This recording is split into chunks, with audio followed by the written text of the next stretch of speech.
start with Nigel Farage. All over the papers after his speech yesterday, as the Mail says, Britain's facing societal collapse, warns Farage. The subhead is lawlessness is taking hold very rapidly, Reform leader says. And is this right? Is Britain suffering from growing lawlessness? Well, it's certainly the case that concern about crime, particularly in our major cities, is pretty high. Knife crime, phone theft, the epidemic of people on e-bikes who are acting essentially as motorised muggers. There is understandable public concern about it. But what Nigel Farage is doing is what he's done so perfectly in the past, which is to identify a point where people are feeling pain and anxiety and then piling in to exaggerate the problem and to present himself as the solution. But the closer you look at what he's recommending, the more his solutions fall apart. One of his solutions is to send crims to El Salvador.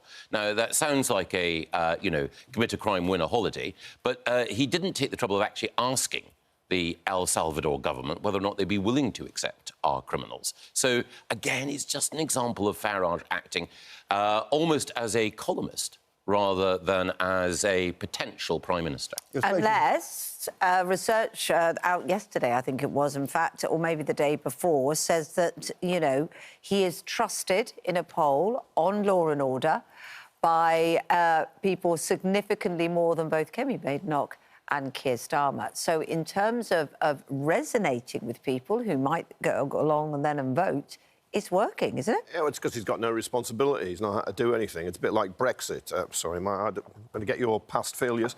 But you can win a referendum, but what do you do about it afterwards? And is it the magic solution? You pretend, no, it's not. In fact, it can create a bigger problem. For, like, El Salvador, he's picked on El Salvador because Trump has deported people to El Salvador, but they've been people from El Salvador, not just people being picked up off the streets from other countries and off you go to El Salvador. But there is concern about crime, but the figures show crime is falling, has been falling for some time. But if you're the victim of a mugging or shoplifting, an assault, you're burgled, you're the person who's raped or family of somebody murdered, then you don't feel crime is falling at all. But it has been falling. But because he wants to make everything even worse than it is, so he can offer himself as the only person with the answers when he's got the back of a fag packet and he's put a few figures on it. I don't think crime is falling where it matters. Everyone will have seen in their local neighbourhood shoplifters going unpunished. If you're in a major city, particularly if you're in London, you do not take your mobile phone out in public. If you're in some parts of London... I do it all the time. Oh, well... I do. There is a problem. There is a serious problem with people nicking mobile phones. But you go around, people are using their phones all the time. It's like creating this picture of London as kind of, Mad Max 2 or something, with these people marauding around. I think everybody knows someone who's had a phone either taken off because they're in a cafe or on the street. And 5 years ago, I didn't. No, I'm not denying there's a problem. And mobile phones are the items. They're worth hundreds of pounds. You can, if you nick it, you might be able to get it into somebody's bank account if it's still live when you take it. But look, London is not a no-go city. Nor is Manchester. Nor is Newcastle, Sheffield, Plymouth, Cardiff, Edinburgh, The interesting thing is that Glasgow. Manchester is the one city that is responsible for getting crime down at the moment, because there's a chief constable there, Stephen Watson, who has a zero-tolerance approach towards crime, and he said that the police there are not going to pursue these non-crime hate incidents anymore. They are actually going to go after shoplifters, muggers and the genuine criminals who've been plaguing Manchester in the past.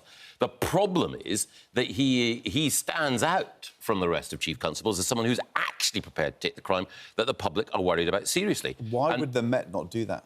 Well, again, I am at a loss to know why there aren't more police leaders who are emulating what Stephen Watson is doing.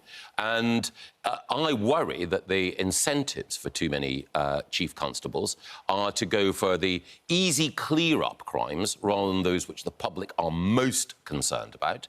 And in particular, I worry that some police chief constables hide behind the shield of what's called operational independence. Basically, they say to politicians, don't you worry, We've got things under control. And that's why Farage actually is able to exploit that level of public concern, because there isn't enough pressure on the police to concentrate on the crimes that cause the deepest concern. Do you think, carry on. Do you think, up to now, he's always managed to play by slightly different rules from the rest of politics? So, for example, he says yesterday he's going to have 30,000 more police officers and 30,000 more prison places and send prisoners to El Salvador, but he didn't check with the El Salvadors. It's not clear how he pays for these police officers. He says he's going to abolish HS2, which I think has already been abolished, so it's not clear how you can abolish it again.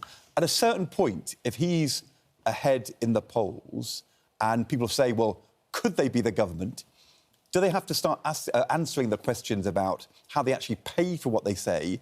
Would taxes have to go up? Are the savings real? Or do you think he can continue to sort of say the kind of things which, if you were a Tory Labour politician, you wouldn't get away with? Well, the problem for Tory and Labour politicians is that we are just not trusted when we attack Farage. That is the problem. So if it's an independent commentator, if it's a media voice that's trusted, and they say that Farage's sums don't add up, that causes real questions for him. But if it comes from us, then there's a sense of, well, they would say that, wouldn't they? And Farage is able to point out that crime has risen on our watch, particularly, as I say, the sorts of crimes that affect people on the street, and therefore the normal rules don't apply to him in the way they do to politicians who've exercised responsibility in the past. Michael's party's got a record it has to defend or can't defend after 14 years, and Keir Starmer's government will be held accountable for things they do. He's the outsider, isn't he? He can. He's a wrecker, not a builder, and he can shout at the other parties. But to defeat Farage, the Tories have to get their act together, possibly under a new leader, and Starmer needs to begin delivering. And he needs to have a compelling vision.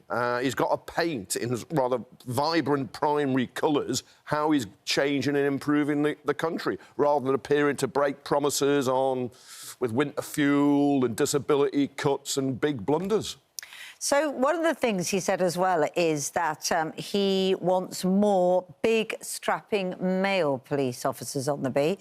Sarah Pochin, who is Reform's Justice spokeswoman, said, yes, I actually feel very comfortable when I see two women walking along the road together. I much prefer to see a man and woman.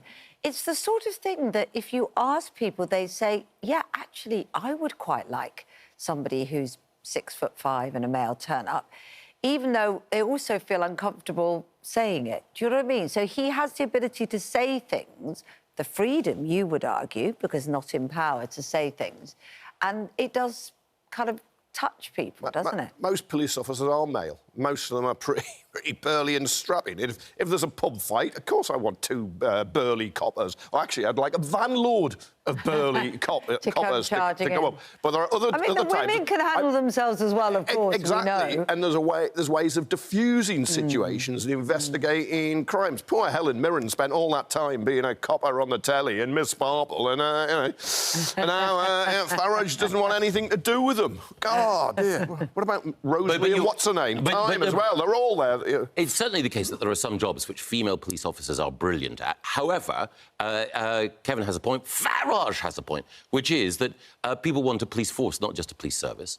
And when you're dealing with people who are muggers, who are potentially violent, when you're contemplating the fact that you may be confronted with a knife if you challenge someone who's committing a criminal offence, then you want the police to be able to administer that force. And a woman police officer firing a taser can be as painful as a male and disabling as a male police officer. Anyone who's equipped as a martial artist can disable you or I, Ed, in a second. But it's the presence that sends a signal. It's the deterrent of making sure that people know that if they do cross the line, that they will face consequences. But there will be female police officers. Cut the number of police officers, you see, because that's what people feel they want to get back to, that sensation of a force, as you say, not a service. It's what people are emotionally missing, whether it's right or not. No, but it's the easiest thing in the world just to say we will have more police officers. It's not the size, it's what you do with it. And the critical thing is that there have been effective ways in which you've dealt with crime by making sure that you have police on the front line operating in the right way, pursuing the crimes that people are concerned about. In neighbourhoods. completely. On the street. Precisely. Which is what we moved away from.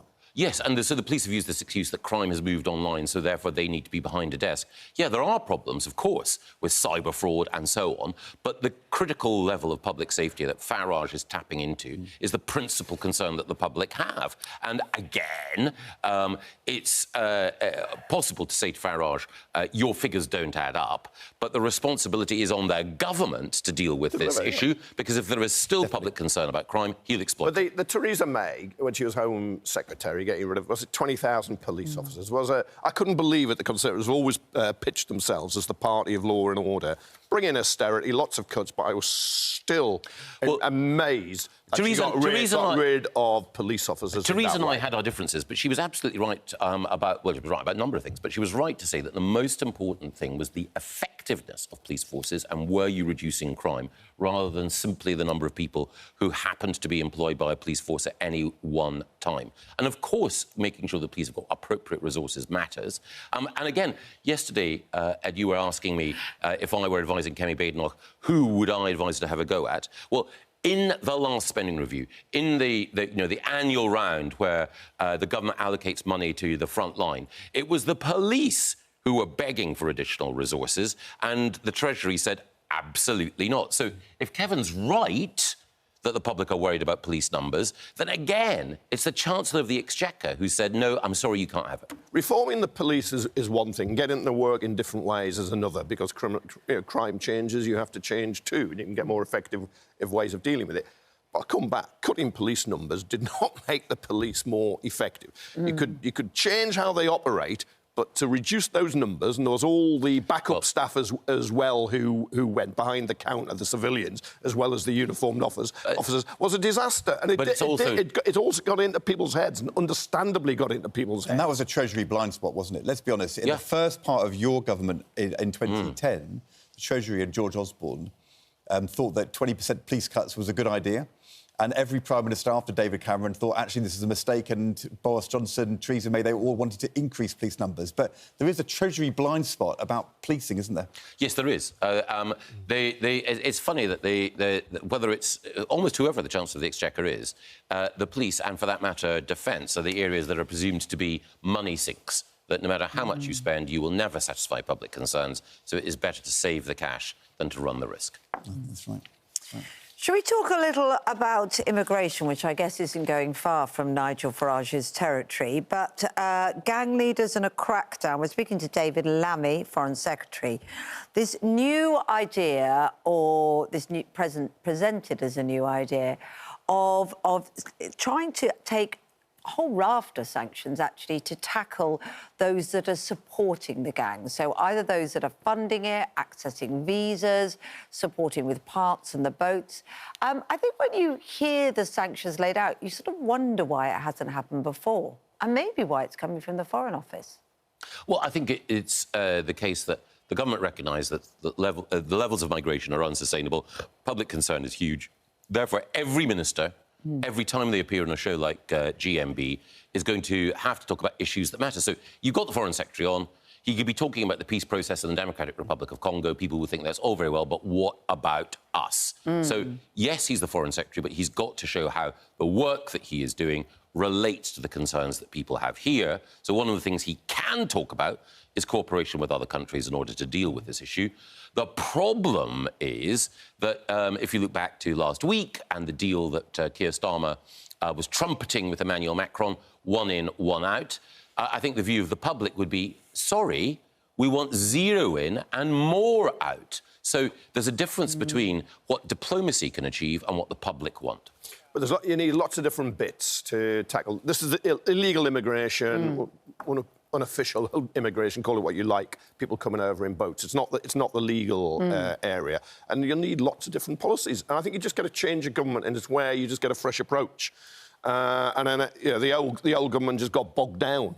In the end, it just got buried with so many problems. So you bring in a new government with a new Foreign Secretary, a new Home Secretary, a new Prime Minister, and there's no single measure that will solve it, but you have lots of different measures. And in fact, the one in, one out you mentioned, and that's the ones who come in are people who are deemed to have a legal right to be in Britain.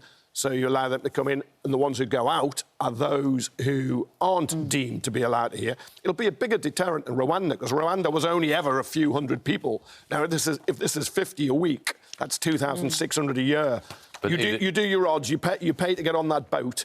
You're more likely to be sent back to France now than you were ever likely to go to Rwanda if you're looking for a deterrent. But given that David's the Foreign Secretary, we can ask him about what happens in other countries. Other countries are looking to process asylum seekers offshore increasingly. That was one of the points of the Rwanda scheme, so he's removed a deterrent.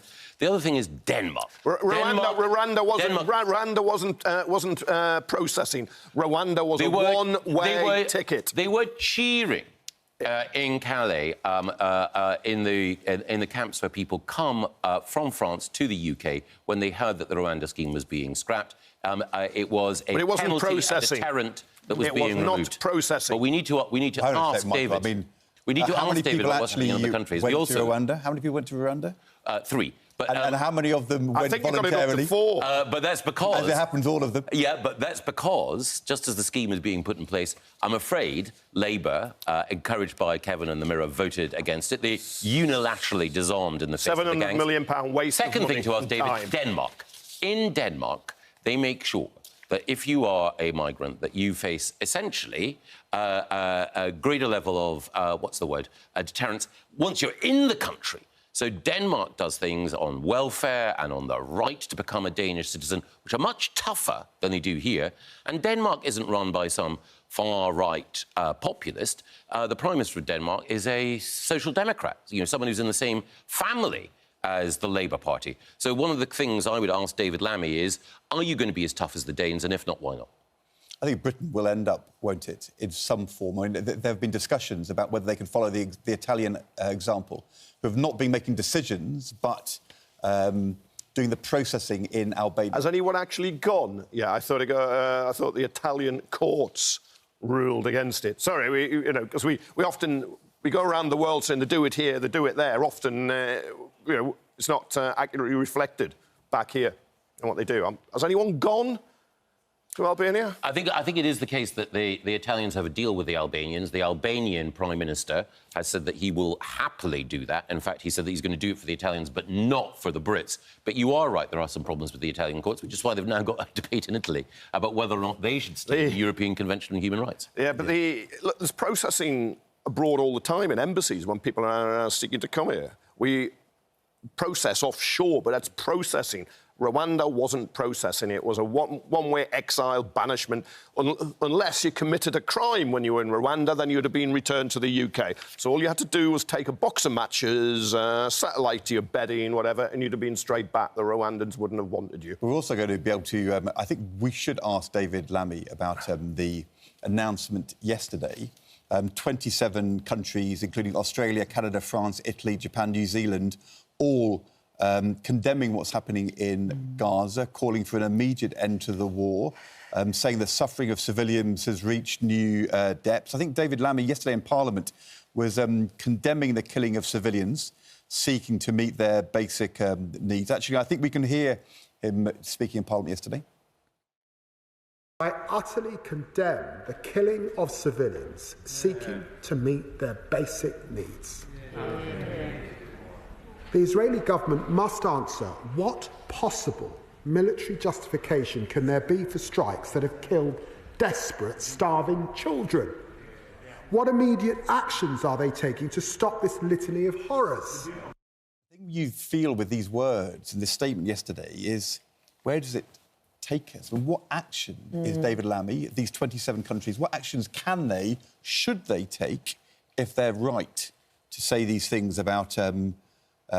the treatment of Palestinians in Gaza? Well, I think that there's a limit to what the UK, you're absolutely right, Ed, and what any other country can do. The problem on the ground is that the Israelis feel that they have to control the flow of aid, because when the UN did, Hamas took that aid and they essentially exercised a monopoly over who could get it. They used that aid in order to enrich themselves. There was inbuilt corruption. So Israel naturally thinks we do not want the aid system to be enriching our enemies, but you then create a problem whereby when that aid is supplied and people are on their way to those destination points, there is an incentive for Hamas itself to put those people at risk. The statement talks about the drip feeding of aid and the inhumane killing of civilians. This is Israel's slaughter of Palestinians. I mean, it's absolutely horrific. Britain could stop selling all arms to Israel, could sanction Netanyahu, could recognise a Palestinian Why don't state. we then, Kevin, when you see children queuing for food? Yeah, it's because Israel is also an ally, and the security and military machines are absolutely enmeshed. But You've been a long time. I A long time vocal supporter of Israel, and I'll defend Israel's right to protect and live in peace and prosperity, but not the slaughter in Gaza. As a long-time supporter of Israel, aren't you? Isn't your stomach churning now? Are you wavering? Have they crossed the line? As I said earlier, I think that the key problem here is the grip that Hamas has had on Gaza and the fact that they have exploited aid, the fact that they are putting their own people at risk. And I think that recognising a Palestinian state raises more questions than it answers. It risks rewarding terror because moderate Palestinians will think, well, a Palestinian state is now being granted as a result of Hamas's actions. Hamas don't control the occupied West Bank. It's actually controlled by by Israel illegally. And one of the things that we're seeing is that within Gaza, opposition to Hamas is increasing. And it was reported at the weekend that some of the Palestinian traditional families are saying that we want an end to Hamas rule because that's bringing misery on our people. The statement yesterday says the Israeli government's aid delivery model is dangerous, fuels instability and deprives Gazans of human dignity. That's from David Lammy. Is that wrong then? You're saying that isn't Israel's fault, that is Hamas's fault? Yes. Because I believe fundamentally the problem with aid in Gaza beforehand is that Hamas controlled its distribution, they gave it to their favoured supporters, and they forced others to pay for aid that we ourselves had meant to reach the Palestinian people in order to relieve their suffering. I mean, we can see that that's wrong, but then what we watch is children having to make a decision whether to come out and risk their lives or not to get food, and losing their lives in the process.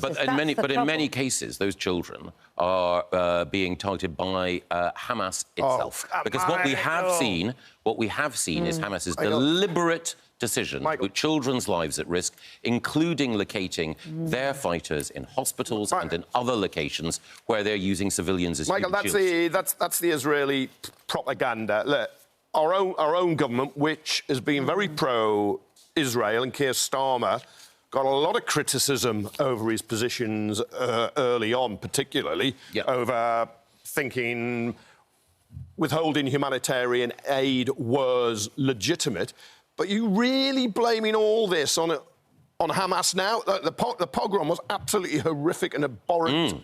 But are you really blaming what Israel is now doing, killing Palestinians in huge numbers, on Hamas? Are you really doing that? Yes, I think that this conflict is a direct result of Hamas having launched that attack on October the 7th. The Israeli Defense Forces, individual members, will make mistakes, and those mistakes should be punished. Well, you're at odds. And in Israel, that is what happens. You're at odds with many Israelis. Popular support in Israel for a ceasefire, best way of getting the hostages who's never been taken free.